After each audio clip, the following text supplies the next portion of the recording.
Well, now to a startling update. Tonight on the plight of some Detroiters who were living without heat and water. When Action News exposed that situation last month, the city condemned their apartment building and then moved residents, including children, to shelters. Now, Ronnie Dahl has discovered many have returned, even though the building is still unsafe. She joins us now live from Detroit's west side. Ronnie.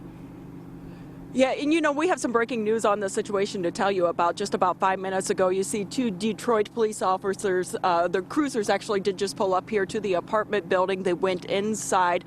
Apparently, they will be talking to some of these residents. You can see the place has boards on the lower level of the windows. No doubt, this place still is not up to code, but despite the dangers, some of these tenants are willing to ignore them for a place to sleep. Sherry Woodbury keeps her winter hat and gloves on because despite having a roof over her head, she says she still doesn't have heat. It's cold.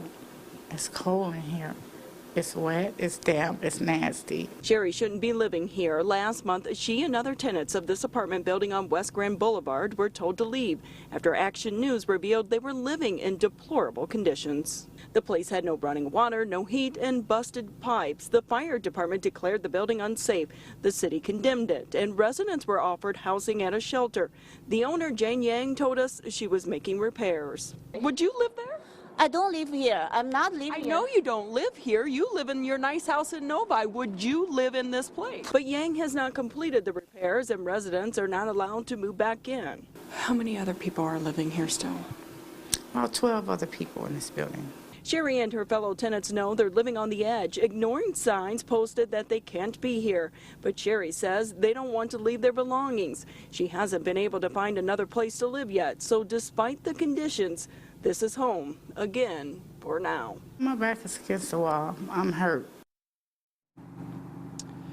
Okay, and so I did put a call into the owner. No surprise, she has not called me back. We did check in with the city of Detroit earlier today. They were going to be checking in with the building inspectors, see what the situation was with this building.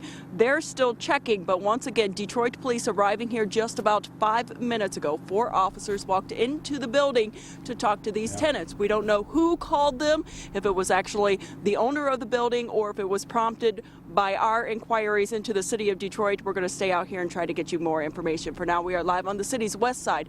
Back to you. Well, Ronnie, we started following this story about 3 weeks ago. We know you've been in contact with that landlord there. Have they done any repairs yet at all?